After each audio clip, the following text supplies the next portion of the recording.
Bienvenidos a Conversando desde la Terraza. Ya nos conocen, somos el espacio donde conversamos con los autores de los libros de Ediciones Zacatlán, mismos que pueden encontrar en la librería física y en nuestra tienda en línea. Yo soy Juan Gutiérrez y en esta ocasión nos acompaña el doctor Rubén Darío Medina Jaime, para presentarnos su libro Historia verdadera de la conquista de la Nueva España de Pedro Fernández del Pulgar. Bienvenido, doctor. Muchísimas gracias. Buen día. Buen día. Muchas gracias por aceptar estar aquí con nosotros hoy. Con muchísimo gusto. Ok. Para comenzar estas entrevistas, nos gusta mucho que ustedes, los autores, nos platiquen un poco sobre ustedes. Si nos pudiera dar una breve semblanza de su haber aquí en la FES.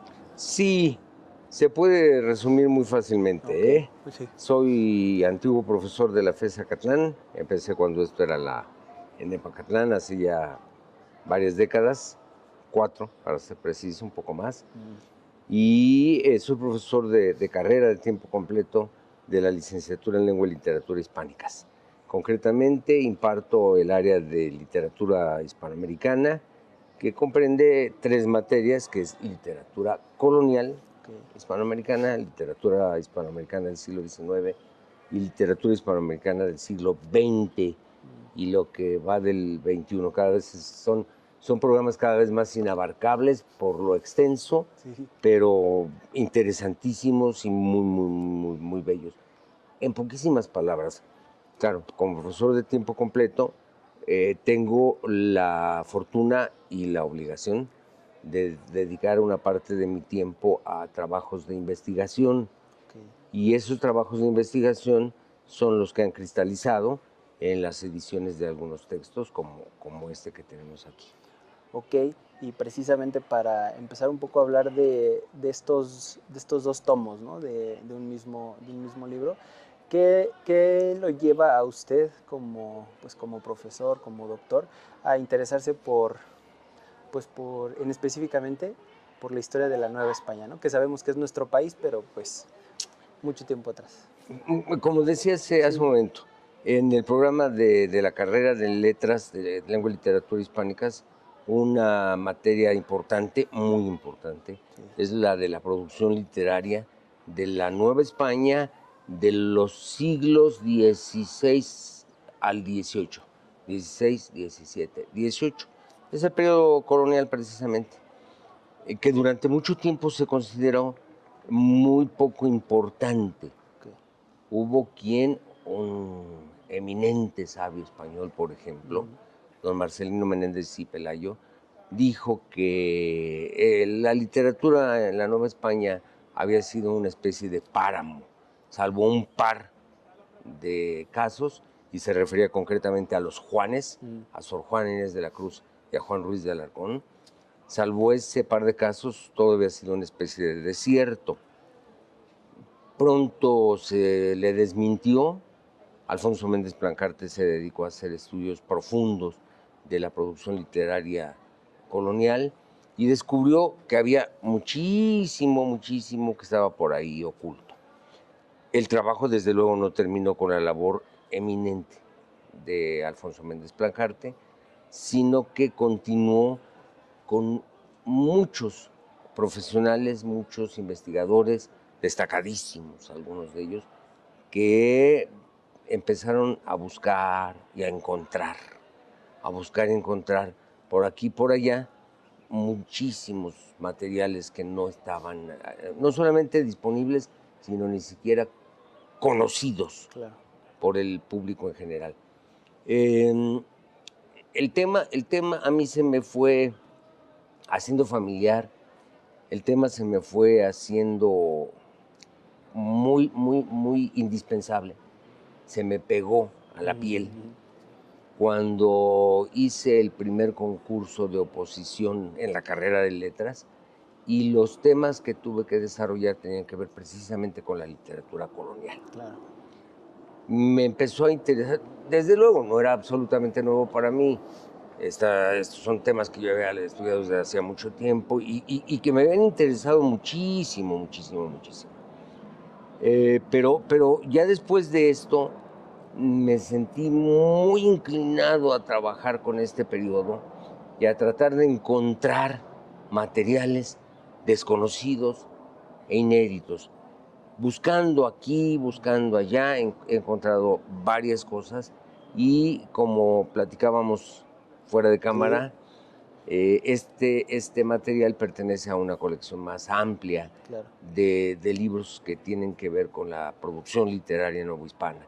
La colección que yo creé hace ya unos años, hace como 15 años, ya no sé, se llama Colección Serie Nueva España y está compuesta por 9, 10 títulos. Claro. Y así se va uno. Cuando uno se da cuenta, generalmente está hasta acá. Claro. Metido en el interés de un tema. Sí. Y se vuelve uno, como todo mundo, no digo que especialista, pero sí obsesionado por un tema y desconocedor de muchos otros. Okay. Pero finalmente eso es la especialización. Sí.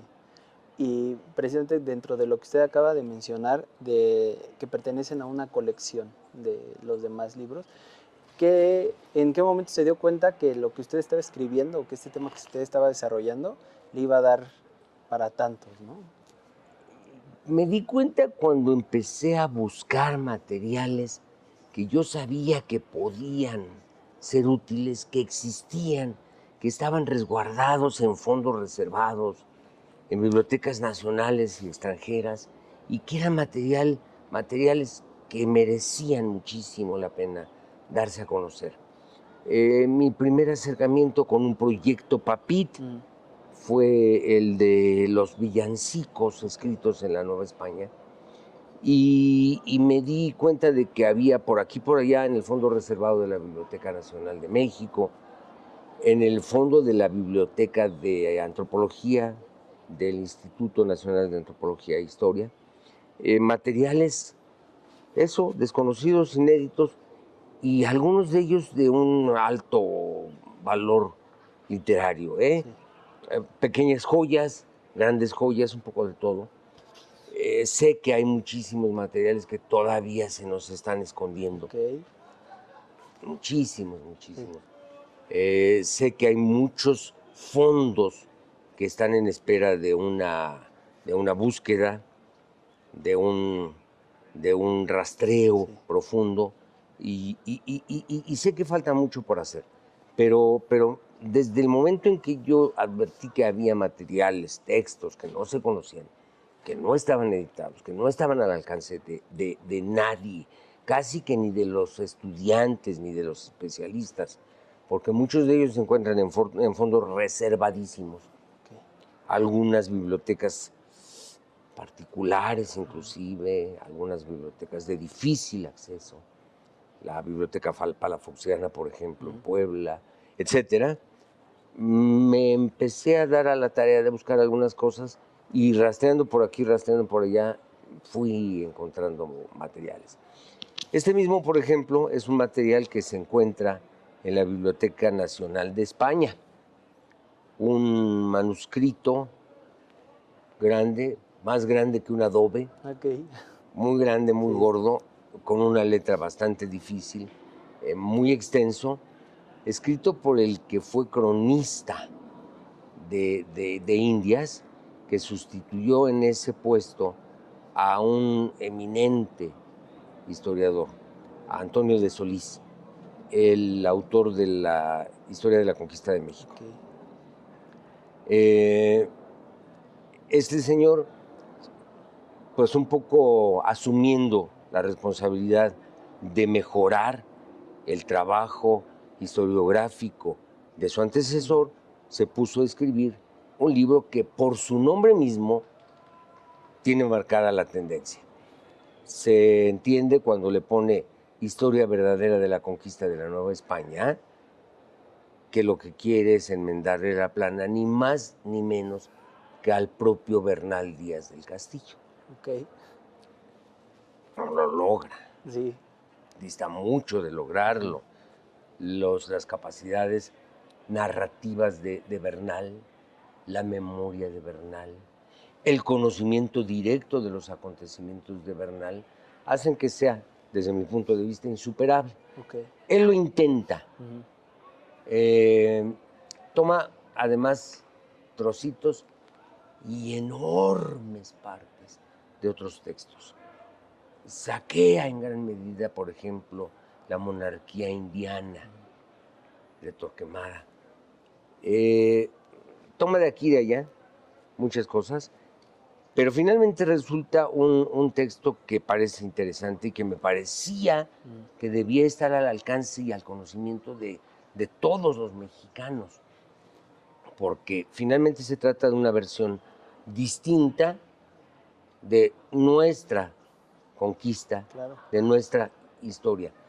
Eso y el valor literario de los textos, que siempre es un misterio cuando uno empieza una investigación, porque uno encuentra ahí un material que a mí me pareció sorprendente. ¿Cómo que está aquí, en el fondo reservado de la Biblioteca Nacional de España, la historia verdadera de la conquista de la Nueva España, escrita por un señor pues, bastante desconocido, don Pedro Fernández de Pulgar? ¿Cómo que está aquí? Pues tiene que ser una maravilla. Claro. Y la publicación tiene que ser sensacional. Ya cuando uno está trabajando y trabajando y trabajando, y esto se lleva muchos años de trabajo, muchos años de trabajo, y mucho esfuerzo, mucho esfuerzo, desde el trabajo de la paleografía hasta la edición, en fin, a veces traducciones, cosas de esas, va uno advirtiendo qué tan acertada era la primera mirada en relación con el valor literario e histórico. Me pareció que merecía la pena darle fin al trabajo, aunque al principio por ahí en medio dije, a lo mejor esto no vale la pena. Okay. Lo que pasa siempre, ¿eh?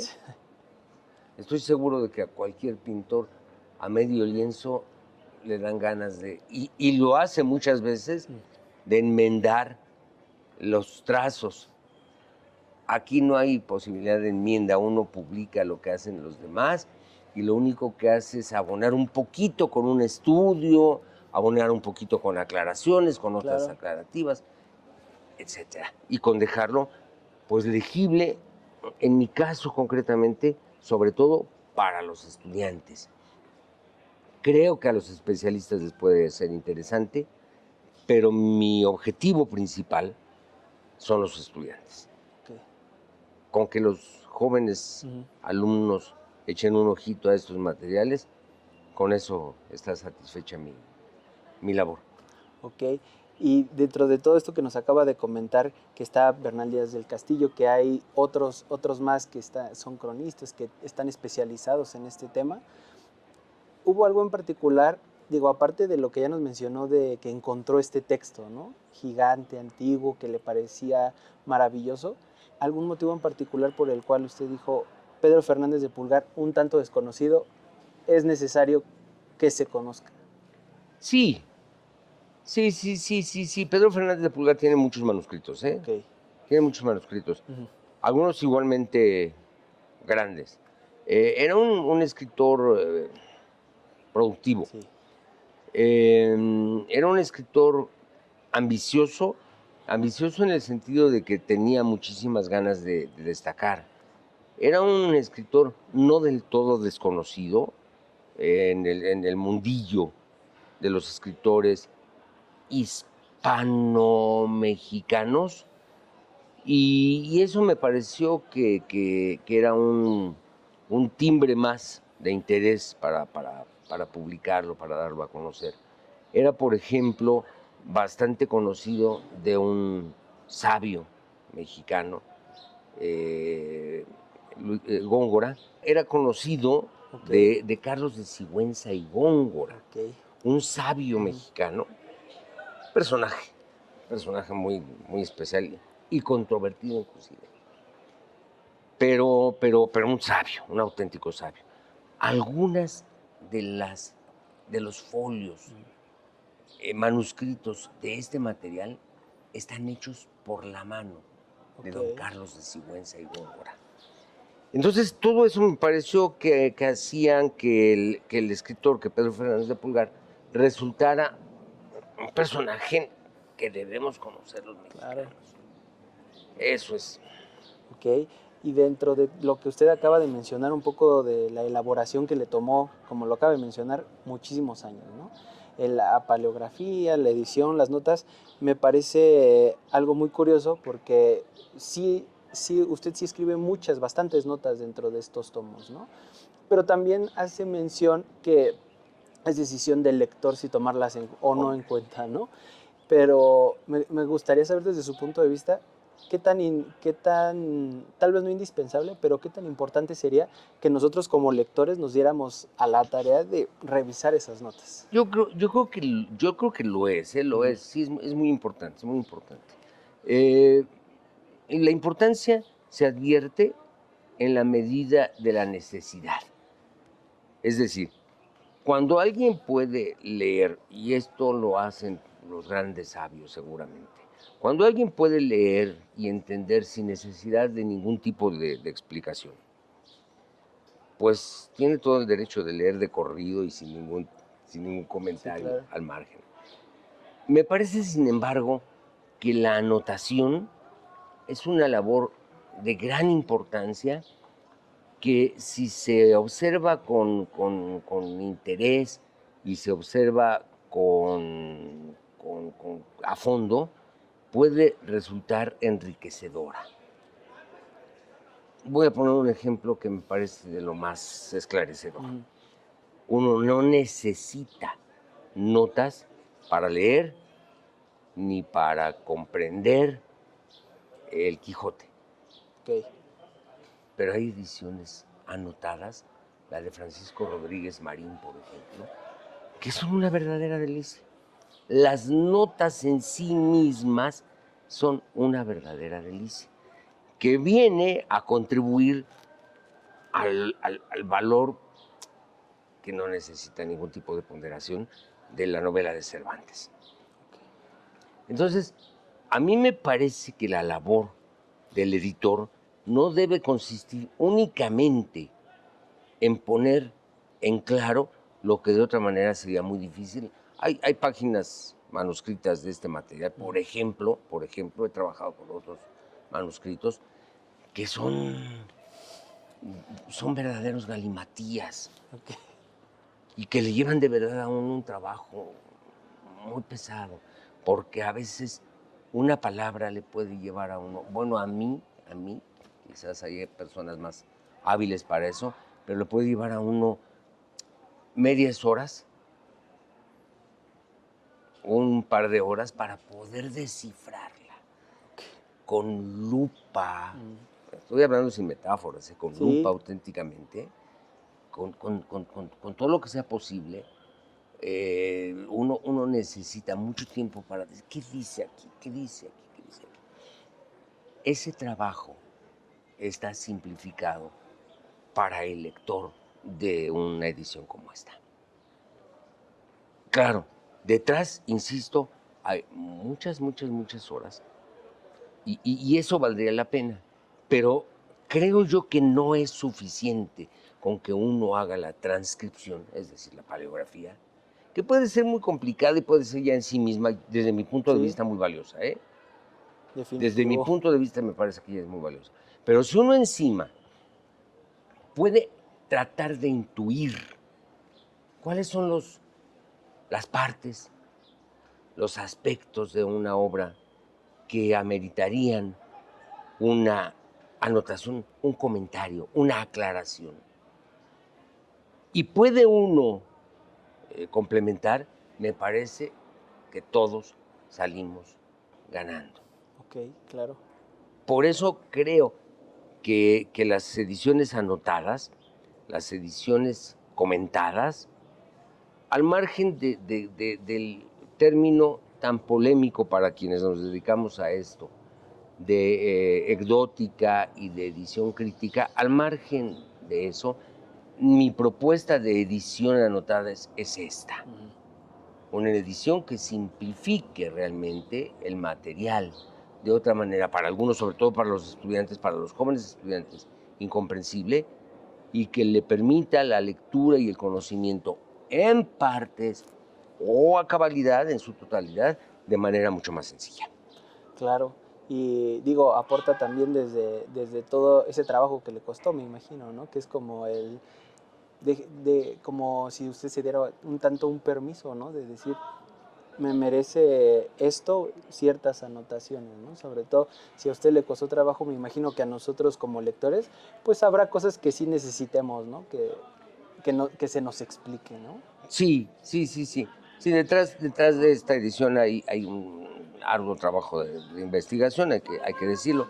Ojalá que los resultados sean valiosos, pero hay un arduo trabajo de investigación, porque como personaje propio de su tiempo, don Pedro Fernández de Pulgar cita a muchos escritores, a muchos científicos, que todavía menos que él están a nuestro alcance.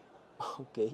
Claro, claro, porque constituían el universo de conocimientos propios de su época, propios de los historiadores, de los escritores de su tiempo, cartógrafos, historiadores de todo tipo, padres de la iglesia, que resulta que son casi inaccesibles para nosotros. Poner una nota y explicar, el Señor se está refiriendo a tal personaje que vivió de tal a tal tiempo, que hizo esto y esto y esto y todo lo que sea posible, me parece que enriquece Claro. el material. Y me parece muy interesante dentro de todo este trabajo que usted realizó y todos los años que le llevó. Digo, ya en sí, lo que usted, como usted lo platica, ya en sí se escucha difícil porque pues necesitaríamos vivirlo en carne propia para saberlo, lo difícil que fue. Pero, ¿nos podría decir algo en particular que a usted le pareció lo más complicado de haber realizado esto? Sí, bueno, yo creo que lo más complicado es la paleografía en sí misma. Es un trabajo muy pesado, muy esforzado, porque son muchos cientos de folios a dos caras, vuelto y recto, como les dicen, y eso es realmente muy complicado. Eso es lo que más dolor de espalda causa. Sobre todo por la antigüedad del texto, ¿no? Porque menciona que data del reinado de Carlos II, De creo, Carlos ¿no? II, el hechizar. Entonces, hasta inclusive cómo manejar el texto, ¿no? La Biblioteca Nacional de España tiene unos procedimientos realmente admirables, ¿eh? Tiene unos mecanismos de conservación muy cuidadosos, tiene unos mecanismos de préstamo a consulta también muy rigurosos, no a cualquiera se presta este tipo de materiales. Hay que identificarse como profesor universitario, hay que obtener un carné, dicen ellos allá, una Sí. credencial de investigador, en fin, hay muchísimo cuidado, hay muchos elementos que le sirven a uno para casi no tocar los libros, atriles especiales, atriles hechos de esponja, unos pesos de algodón con plomo adentro para que se sostengan abiertas las hojas, guantes, casi todo lo necesario para que uno no toque los materiales y por supuesto cuentan con la conciencia del investigador que sabe perfectamente que se trata de textos valiosísimos a los que hay que tocar, nunca mejor dicho, con la punta de los dedos, Ok. muy cuidadosamente. Eh, eso es quizás lo más delicado, ¿no? Eso es lo más delicado. Eh, el ver los textos, el trabajar, aunque hay también mucha iluminación, iluminaciones especiales, complica las cosas porque se trata a veces de papeles muy antiguos en los que yo tengo el manuscrito digitalizado y se puede ver perfectamente, en los que se traspasa la tinta Al de otro un lado. lado al Ok. otro. Y entonces, si ya de por sí la letra de don Pedro Fernández de Pulgar y de todos los escritores del tiempo, la de Carlos de Sigüenza y Góngora y en las páginas que él escribe, que son pocas, son pocos folios, Sí. es bastante complicada porque la caligrafía no tiene nada que ver con nuestra caligrafía moderna Ok. y porque está llena de ligaduras, está llena de abreviaturas propias de la época que ya no existen. Si además de eso se nos pasa la tinta de un lado para otro, es que hay páginas que son casi, o no, casi ilegibles. Si buscamos aquí en estos dos tomos, yo creo que la palabra ilegible aparece 2 o 3 veces, porque fueron las 2 o 3 veces en los cientos de folios Sí. con los que trabajé, en los que con todo el coraje y todo el dolor Sí. tuve que darme por vencido y decir, no, esto no puedo. Pues son 2 o 3 en todo este material. Buscando y pasando horas, pues termina uno por descifrar lo que se dice en los folios. Claro. Y bueno, tomando en cuenta todo esto complicado que le llevó y todo el tiempo, el arduo trabajo, ¿qué se siente usted al verlos ya publicados, ya los tiene en su mano, ya están disponibles para lo que usted mencionaba, ¿no? Para los alumnos, para el público en general? ¿Qué siente usted? Mire, primero tengo que decir que mi trabajo es uno más, no soy más que un obrero entre muchos otros. Somos muchos los que nos dedicamos a esto y hay gente que está produciendo cosas también muy importantes y para ellos mis respetos absolutos y mi comprensión más plena. Pero sin sobrevalorar el resultado de la investigación, el resultado de este tiempo, de todo este trabajo, pues me da mucha satisfacción el trabajo concluido. Ya termina uno por decir, pues ojalá que esté bien y ojalá que lo lean muchos y ojalá que salga muy interesante, pero bueno, por lo pronto es un trabajo concluido. Hay que decir además que esto es producto de un proyecto universitario de investigación y que tiene que someterse a muchísimas y rigurosas inspecciones, muchísimos y rigurosos pasos. Los burocráticos son los más complicados, los que tienen que ver sobre todo con los dineros para la financiación de la publicación, pero por todos esos motivos, el ver terminado, el ver cristalizado un trabajo, la verdad es que sí da mucha satisfacción. Este material, comentaba yo hace un momento con la licenciada Norma, este material estuvo varios años en el Fondo de Cultura Económica. Okay.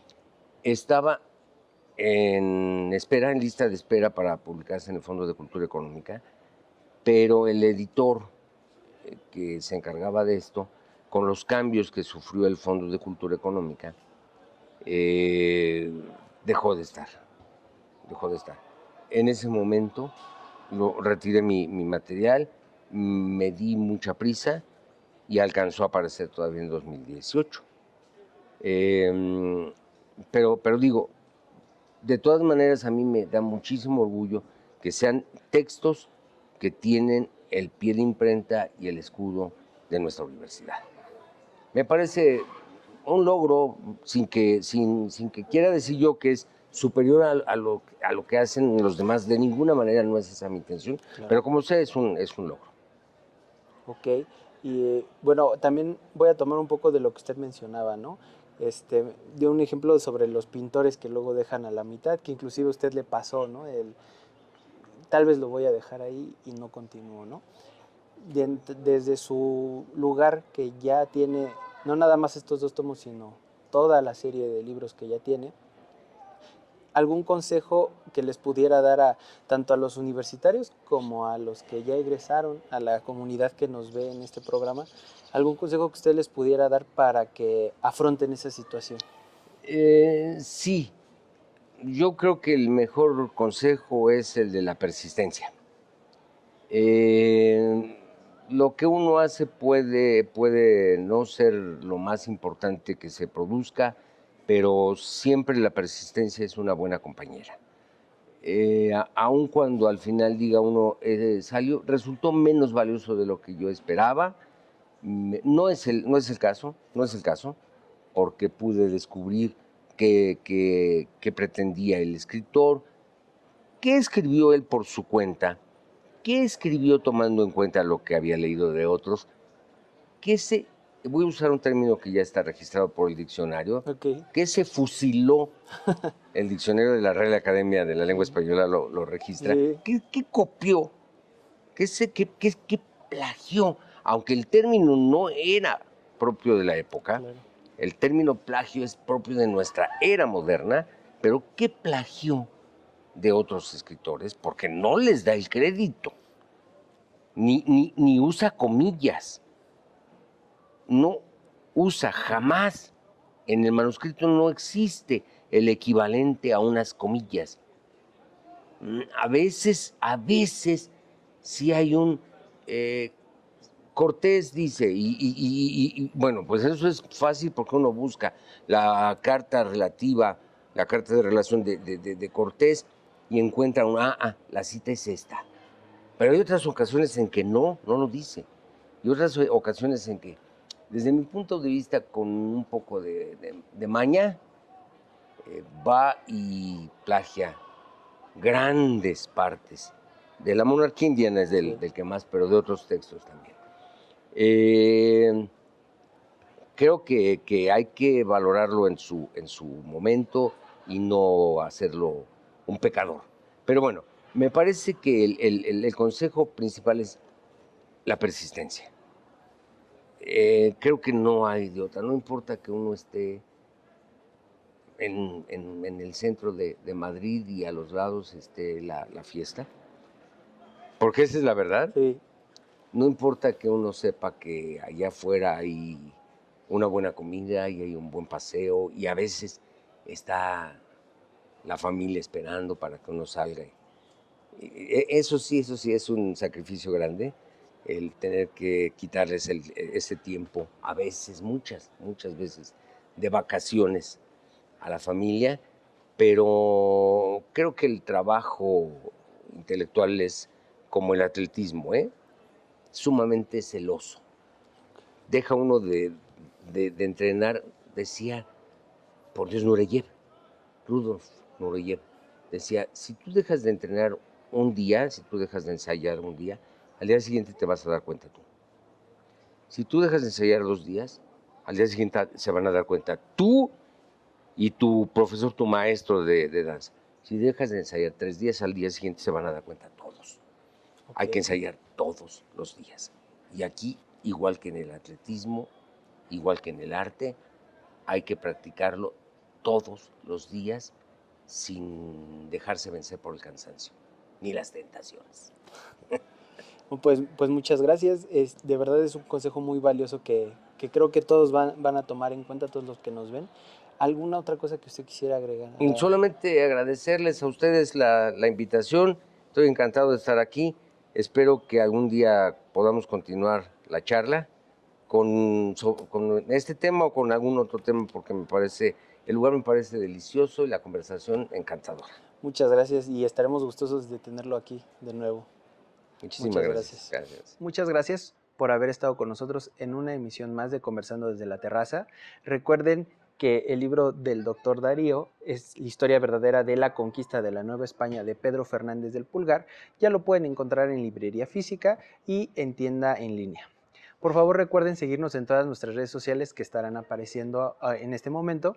Y por favor, déjenos un like, un comentario, activen la campanita y suscríbanse para que no se pierdan los demás capítulos y nos sigan apoyando en las demás emisiones de Conversando desde la Terraza. Nos vemos en la próxima.